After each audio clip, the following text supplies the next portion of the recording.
5장 39절부터 43절까지의 말씀입니다. 제가 봉독할게요.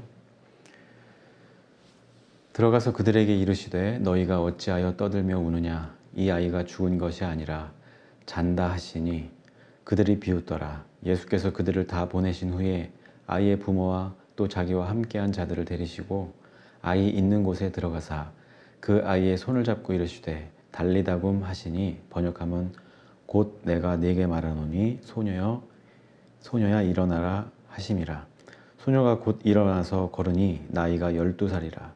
사람들이 곧 크게 놀라거늘 예수께서 이 일을 아무도 알지 못하게 하라고 그들을 많이 경계하시고 이에 소녀에게 먹을 것을 주라 하시니라. 아멘. 네, 오늘은 다시 일어서는 믿음이라는 제목으로 함께 말씀 나누겠습니다. 원래 이 8월 중순쯤 되면 조금 선선해져야 되는데 아직도 덥네요.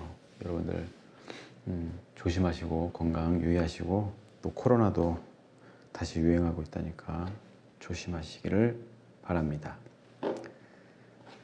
네, 살다 보면 자빠지고 넘어지는 일들이 종종 있죠. 네, 저도 가끔씩 이렇게 넘어지는 것 같은 그런 충격에 빠질 때도 있습니다. 특히 저 어렸을 때는 잘 넘어졌어요. 많이 잘 넘어졌다는 게 아니고 아주 자주 많이 넘어졌어요. 그만큼 많이 뛰어다니고 까불기도 하고 그래서 그랬던 것 같아요. 그래서 항상 어렸을 때는 이마에 상처 자국이 없을 날이 없었을 정도입니다.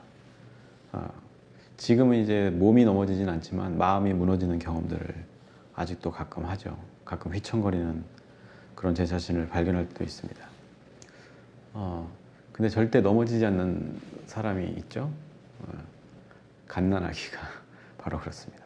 네, 제가 좀 싱거운 얘기를 잘합니다. 애기들이야 뭐 누워만 있으니까 넘어질 일 자체가 없죠. 물론 이제 뒤집기 시작하고 그러면 침대에서 떨어진다거나, 저도 첫째, 둘째 키우면서 침대에서 떨어뜨리는 일이 몇 번 있었어요. 그때마다 마음이 아프고 그런데 어떻게 해줄 수도 없고 그랬던 기억이 있습니다. 아무튼 갓난아기들은 그만큼 나쁘게 얘기하면 무기력한 거죠. 무기력해서 일어서질 못하고 뭐 아주 갓난아기 같으면 뒤집기도 못하니까 당연히 어디서 떨어질 일도 없고 넘어질 일도 없는 겁니다. 넘어지는 일이 없다는 것은 이와 같은 거예요. 무기력하다는 것이죠. 물론 이제 성인도 넘어지기도 하고 때때로 우리가 살면서 휘청거리기도 합니다만 아예 그런 일 없이 안전하게만 살았다, 좋은 일만 있었다 하는 게 그 과연 좋은 일일까? 그거는 또 따로 생각해 봐야 될 문제가 아닌가 싶어요. 왜냐하면 우리 인생은 넘어질 수밖에 없거든요.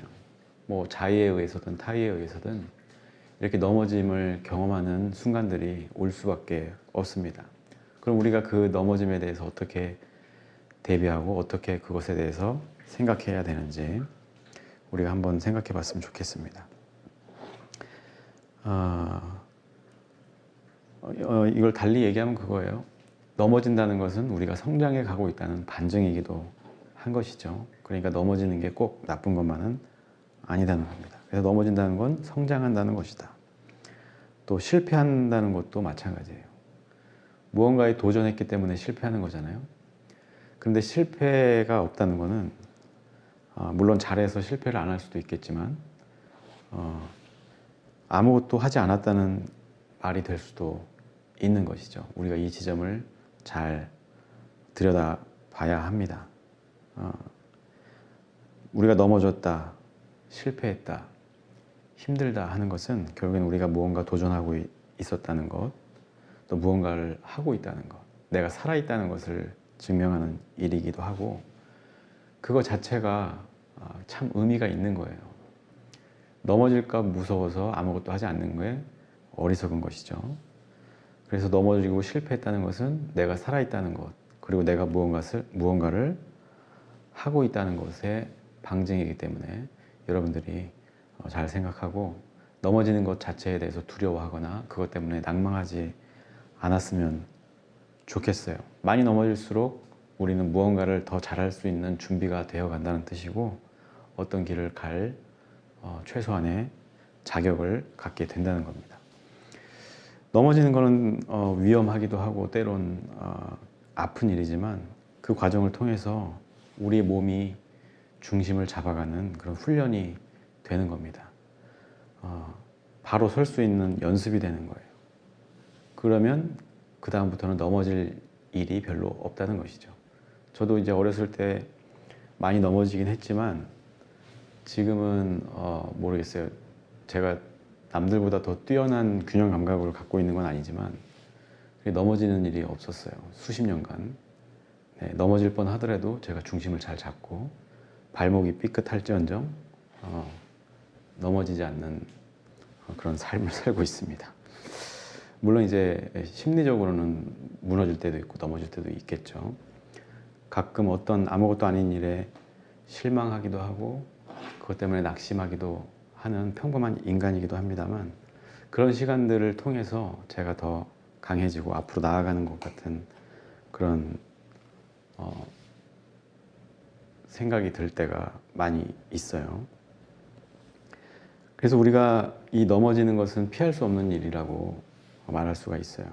그래서 우리가 넘어질 때 어떻게 넘어질 것인가를 우리가 이제 고민해야 됩니다.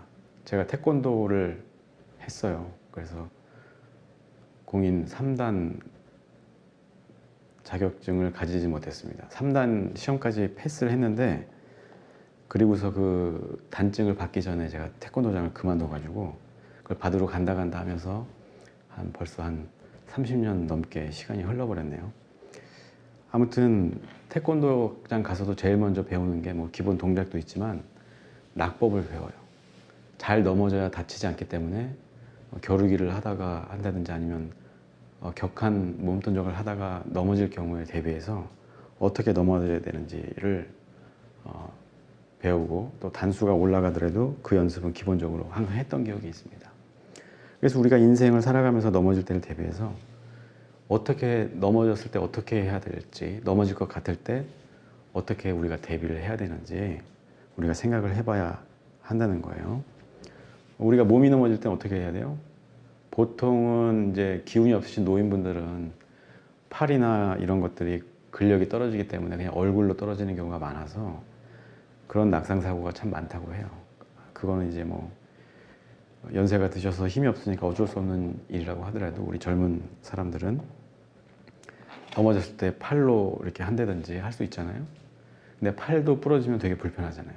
그래서 몸에서 가장 그나마 단단한 곳이 어딘가? 등입니다. 등에서도 이 근육이 많은 근육 쪽으로 몸을 돌려서 넘어지면 피해를 최소화할 수 있습니다. 이건 생활의 아주 작은 팁이죠. 넘어질 것 같으면 등을 돌리기만 해도 여기 이 오른쪽 근육 있는 팔 쪽이나 그것도 너무 세게 넘어질 것 같으면 여기도 이제 조심해야 되겠지만 네, 아무튼 그런 것들을 태권도장에서 좀 배웠던 기억이 나요. 이걸 우리가 신앙적으로 얘기해 본다 그러면 이 낙법이라고 하는 것은 넘어질 때, 넘어지려고 할 때 하나님을 바라보는 것이다. 예수님을 바라보는 것이다. 이렇게 이야기할 수 있어요. 이게 뭐냐면 어떤 시련이 닥쳤을 때 우리가 절망을 선택하기보다는 소망을 선택하는 거예요. 절망적인 상황이지만 나는 절망 가운데 들어갔다. 나는 이제 어쩔 수 없다라고 포기하는 것이 아니라 내가 지금 비록 자빠졌지만 넘어졌지만 모든 것을 잃었지만 다시금 하나님께서 나를 일으켜 세워주실 것이다 라는 믿음을 갖는 게 바로 소망이죠. 이 소망은 우리가 선택하는 거예요. 그냥 가만히 있다고 하나님께서 우리를 일으켜 세워주시는 것이 아니라 우리가 그 소망을 선택할 때 하나님도 우리를 돕는다는 거예요. 또 기쁨을 선택하는 거예요. 낭만 가운데 있을 때 슬픔을 선택하는 것이 아니라 포기를 선택하는 것이 아니라 그 가운데서 다시 나를 일으켜 주실 하나님을 기대하면서 그 찬란한 미래를 기대하면서 오히려 기뻐해야 한다는 겁니다. 물론 쉽지가 않죠. 당장 내 몸과 마음이 다 상해 있는데 기쁨을 선택한다. 어려운 말이기도 합니다. 그러나 우리가 의식적으로 그래, 이것은 아무것도 아니야. 하나님이 나를 다시 일으켜 주실 것이야 하면서 기쁨을 선택하는 것, 소망을 선택하는 것. 그게 잘 넘어지는 겁니다. 우리가 인생을 살아가면서 이러한 넘어짐을 얼마나 많이 경험해요. 개인적으로도 그렇고 국가적으로도 그렇고 이러한 위기의 순간들은 언제나 우리 앞에 도사리고 있습니다.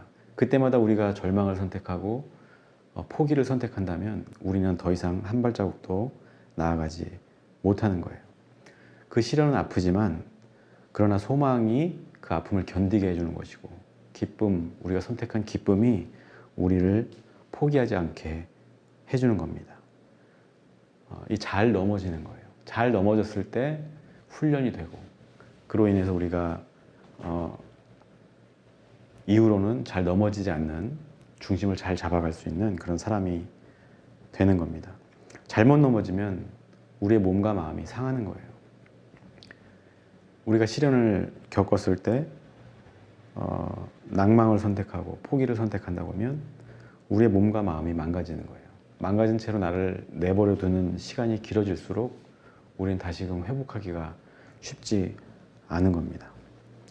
그래서 우리가 아까 말씀드렸다시피 신앙적으로 얘기하면 이런 소망을 선택하고 기쁨을 선택하는 것은 예수님을 바라보는 것이죠. 예수님께 시선을 고정해야 우리가 다시 살 길을 얻을 수 있는 거예요. 근데 우리의 시선이 지금 현실에 고정되어 있다. 저도 마찬가지예요. 저도 뭐 지금 이렇게 잘 사는 것 같지만 사실 뜯어놓고 보면 쥐뿔 가진 것도 없고 언제 어떻게 넘어질지 모르는 그런 상황이거든요. 돈이라도 많으면 좀 걱정이 덜 하겠지만 돈도 별로 없고 일이 잘 되는 것도 아니고 지금 7, 8월에는 제가 또 비수기입니다.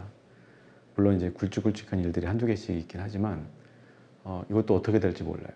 이 사진업이라는 게 영상이나 사진 쪽이 워낙 변동도 많고 그래서 아무튼 그렇지만 그거에만 집중하고 있다 보면 제 삶이 우울해지겠죠. 저도 가끔은 어쩔 수 없이 그거를 바라보고 있는 거기에 시선을 두고 있는 제 자신을 발견할 때가 있어요. 그럼 다시 추스러서 잘 되리라는 희망을 가지고 또 지금 할 수 있는 일들을 열심히 하려고 노력합니다. 그래서 우리가 시선을 하나님께 두고 예수님께 두고 어려운 일이 닥쳤을 때마다 소망을 선택하고 기쁨을 선택하는 우리가 되어야 한다는 겁니다. 그래서 예수를 믿는다는 것은 뭐 여러 가지 의미로 이야기할 수 있지만 결국에는 우리에게 주어진 시련이나 어려움 속에서 또 죽음의 고통 속에서 예수님을 바라보는 거예요. 예수님께 시선을 두는 것이죠. 어려울수록 힘들수록 지금 나에게 주어진 현실, 이 지옥 같은 현실을 바라보는 것이 아니라 하늘을 바라봐야 비로소 우리가 앞으로 나아갈 수 있는 것이죠. 여러분들 다 성경의 이야기 중에 아시는 이야기죠. 베드로가 물에 예수님이 바닷물 위를 걸으셨을 때 베드로도 나도 걷게 해주십시오 하니까 예수님이 오라고 했잖아요. 베드로가 잘 걸어가고 있다가 시선을 빼앗겼어요. 파도에 시선을 빼앗겼어요. 파도가 넘실거리고 위태롭게 자기를 덮쳐오니까 순간 예수님께 두었던 시선을 바다에 뺏기고 말았어요. 그 순간에 베드로는 물에 빠지고 맙니다. 물론 예수님께서 구해주셨지만 이 이야기가 상징적으로 보여주고 있는 거예요. 우리의 시선이 어디에 있느냐에 따라서 우리의 삶은 완전히 달라질 수 있다는 것이죠. 우리가 이 사실을 꼭 기억해야 합니다. 그래서 우리가 예수님을 바라봤을 때 예수님의 이름으로 다시금 일어나고 회복될 수 있다는 거예요. 그것을 믿는 것이 예수님을 믿는 것이죠. 그 믿음이 우리로 하여금 소망을 갖게 하고 기쁨을 선택하게 하는 겁니다. 오늘 본문 말씀 중에 달리다굼이라는 말이 나오죠. 소녀여 일어나라. 죽은 나사로를 살리시고 또 죽은 소녀를 일으켜 세우시는 예수님을 우리가 기억해야 됩니다. 네, 물론 예수님은 지금 눈에 보이지 않지만 그 예수님이 우리를 살게 하신다는 거예요. 어떤 상황 속에서도 우리가 이 시선을 거두면 안 되는 거예요. 아무리 어렵고 힘든 순간이라도 예수님을 바라볼 때 희망이 생기는 겁니다. 우리 인간이 겪을 수 있는 가장 큰 시련이 뭘까요? 죽음이죠. 네. 얼마 전에도 제가 말씀드렸다시피 제가 군대 후배, 1년 후배를 먼저 하늘로 떠나 보내면서 장례식에 갔다 왔는데 참 그 친구에게는 참 뼈아픈 일이겠죠. 한참 젊은 나이에 젊죠? 47살이었으니까 한참 무언가를 할 나이에 죽음이 그 친구를 가로막은 거예요. 물론 그 친구는 이제 하나님의 부르심을 받고 갔지만 그 개인에게는 얼마나 큰 고통이었겠고 또 가족에게는 얼마나 큰 아픔이었겠어요. 그만큼 죽음이라는 것이 우리에게 가장 큰 시련이에요. 그런데 예수님은 오늘 성경 말씀을 통해서 알려주시는 거예요. 그 죽음마저도 예수님이라면 능히 뒤집을 수 있으신 분이라는 거예요. 죽음 앞에 엎드려진 우리를 다시 일으켜 세우실 수 있는 분이 예수라는 것이죠. 그 사실을 기억해야 합니다. 물론 이제 하나님의 뜻이 있어서 부름받는 사람들도 있지만 아무리 우리가 이 죽음과 같은 큰 위기, 시련 앞에 있을지라도 예수님을 믿고 기다리면 우리는 반드시 다시 살아날 수 있다는 거예요. 이 사실을 기억하지 않고 우리에게 주어진 고난에만 주목을 한다고 하면 우리는 꼬꾸라질 수밖에 없는 것이죠. 우리가 그 사실을 꼭 기억하면서 어려울수록 또 무언가 길이 보이지 않을수록 오히려 예수님을 더 바라보는 우리 모두가 되었으면 좋겠어요. 그 예수님이 반드시 여러분들을 위로하고 축복하고 일으켜 세워줄 겁니다. 요즘은 좀 또 넘어질 일이 많은 시절이죠. 비유해 보자면 길은 비포장 도로 같고 흙탕물이 깔린 길 같고 가시밭길 같은 그런 시절을 우리가 보내고 있습니다. 시대가 변하고 있죠. 네, 산업 전반에 큰 변화가 일어나고 있습니다. 이 얘기는 뭐냐면 우리의 일자리가 없어질 수도 있다는 거예요. 물론 이제 새로운 일자리가 또 생겨나겠지만 이러한 어떤 산업혁명이나 이런 급격한 변화 속에서 가장 큰 피해를 당하는 사람들은 노동자들이고 일반인들이죠. 저 같은 자영업자도 사실 지금 AI의 발달로 보정이나 이런 것들 다 이제 다 핸드폰으로도 할 수 있는 시대가 돼서 수요가 확실히 줄었어요. 여기가 이전에 있던 장소보다 훨씬 사람이 많은데도 불구하고 지금 거의 1년 가까이 이제 있으면서 매출의 변화 추이를 보면 또 불경기 탓도 있지만 좀 많이 줄었다는 생각이 듭니다. 그리고 외부에서 하는 일들도 마찬가지예요. 요즘에는 워낙 그 편집 프로그램이나 이런 것들이 컴퓨터가 AI가 알아서 해주는 이런 것들이 많기 때문에 소규모의 이런 업장 같은 데서는 더 이상 사진이나 영상 이런 것들을 돈 주고 하지 않는 곳도 많아지고 있는 거예요. 네, 저도 되게 이런 전망을 모르고 시작한 것도 아니지만 그런 것들이 이제 피부에 와닿으면서 확실히 세상이 변하고 있구나 이런 걸 느끼고 있습니다. 위기감도 느끼고요.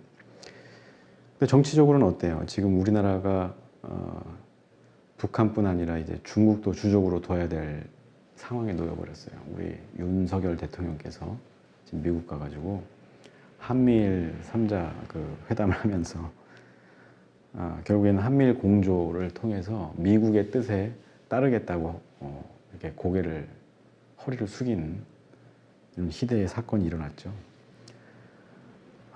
참혹한 일입니다. 이 중국하고 적을 줘서 지금 안 그래도 지금 수출이 많이 막혀서 수출 의존도가 20%였었는데 지금 16%로 떨어지고 또 더 떨어질 수도 있는 상황이고 또 지금 대만과 중국이 지금 긴장 관계에 있잖아요. 대만은 또 미국하고 편인데 이런 전쟁의 소용돌이에 휘말릴 수도 있는 상황이 되었고 네, 이게 앞으로 어떻게 될지 모르겠어요. 네, 아무튼 지금 윤석열 대통령이 아주 악수를 두고 다니고 있어요.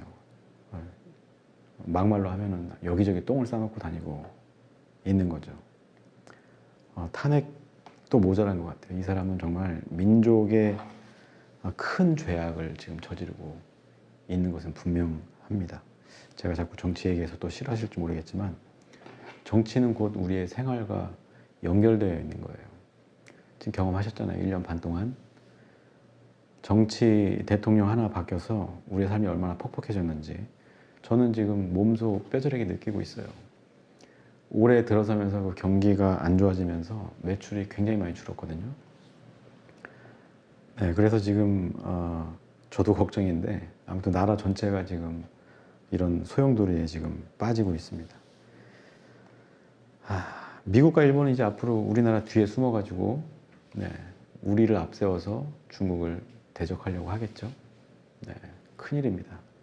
네, 기도해야 될 때 정말 제가 골방에 앉아서 몇 시간 기도하는 게 무슨 의미가 있느냐 이런 이야기를 많이 하고 다니는데 그렇게라도 기도를 해야 할 판이고 저도 틈날 때마다 주여 하면서 기도를 해요. 우리나라를 굽어 살펴달라고 기도를 합니다. 여러분들도 기도하셔야 돼요. 그리고 가능하다면 뭐 어떤 무브먼트를 통해서라도 우리가 할 수 있는 일들을 다 해야 할 겁니다. 이 산업 구조도 바뀌고 있는 것도 참 걱정이고요. 직업군도 많이 없어질 거예요, 아마. 저 같은 직업군도 아마 미래에는 없어질지도 모르겠어요. 아주 혼돈의 시대가 열릴 수도 있고, 물론 이제 그 일들이 막 빨리빨리 진행되는 것은 아니기 때문에 당장 준비할 시간은 조금 있을 수 있겠습니다만, 뭐 3차 산업혁명 그때만큼 느릿느릿 가는 게 아니라 지금은 굉장히 변화도 빨리 일어나잖아요. 네. 어떻게 보면 저도 마찬가지고 여러분들 모두 위기 앞에 있다고 보면 맞는 것 같아요. 누구나 이제 넘어질 수밖에 없는 그런 시대에 상황에 놓여 있다 우리가 생각하면서 이럴 때일수록 우리가 또 주님을 바라봐야 한다 이렇게 말씀드리고 싶어요.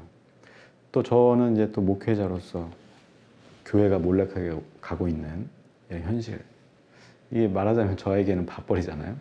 물론 제가 여기서 사례비를 받거나 하진 않지만 그럴 생각도 없지만 아무튼 이 교회의 쇠락, 몰락으로 인해서 아마 목회자들도 많은 사람들이 이제 앞으로 나와서 뭐 타일을 바르던 시멘트를 치던 뭐 페인트를 칠하던 이런 일들도 해야 될 그런 상황에 있습니다. 아무튼 우리가 그냥 포기하고 절망 속에 자기 자신을 내버려 두면 안 되는 것이죠. 지금 상황이 이렇게 급박하게 변화하고 있어도 우리가 아유 어쩔 수 없이 뭐 그냥 각자 도생하면서 나 혼자 어떻게 잘 되면 그만이다 이렇게 생각할 수 있어요.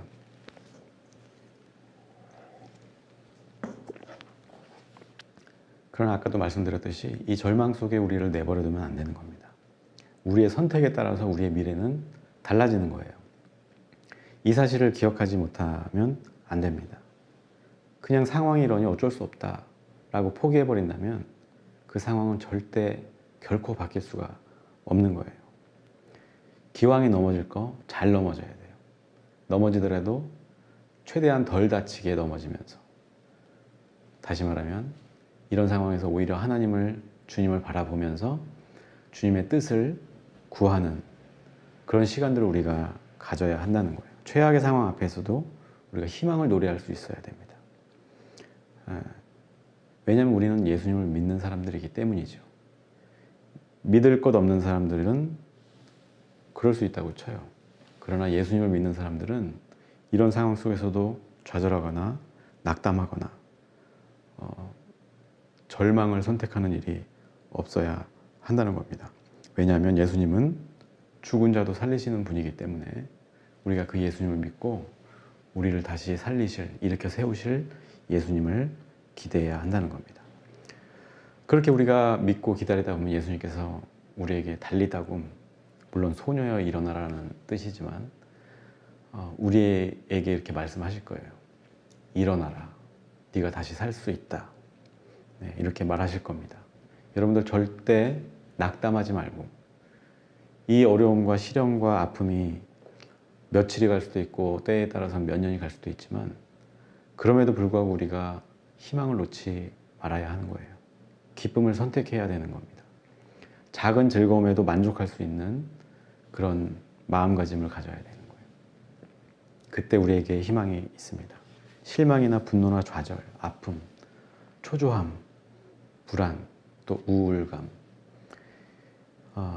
이런 것들 앞에서 우리의 태도에 따라서 우리의 결과는, 우리의 미래는 완전히 달라질 수 있다는 것을 여러분들이 꼭 기억해야 됩니다.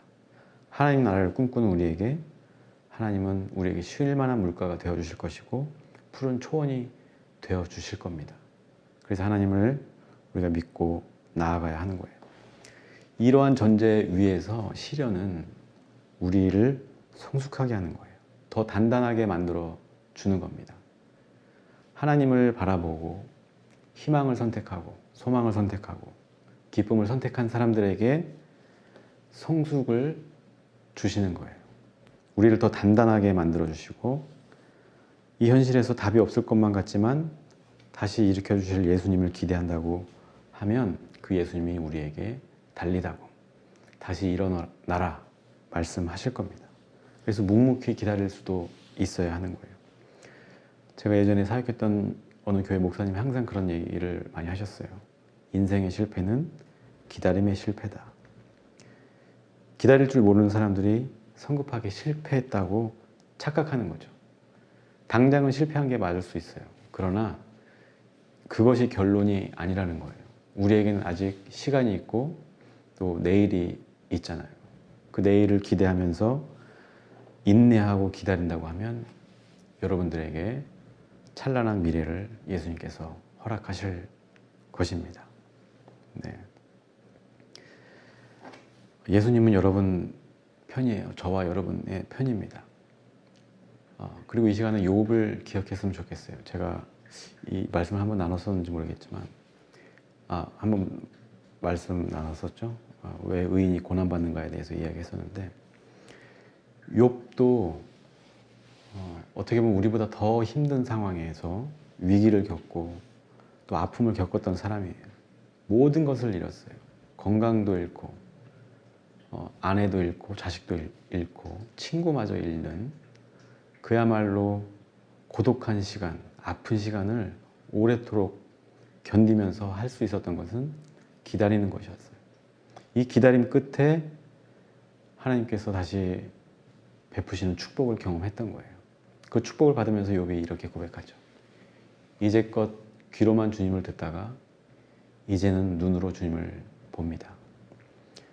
네, 우리 앞에 놓인 시련은 우리를 욥과 같이 의인으로 만들어 줄 거예요. 더 단단하게 하고 더 지혜롭게 하고 더 성공적인 삶을 살 수 있도록 안내하는 과정일 뿐입니다.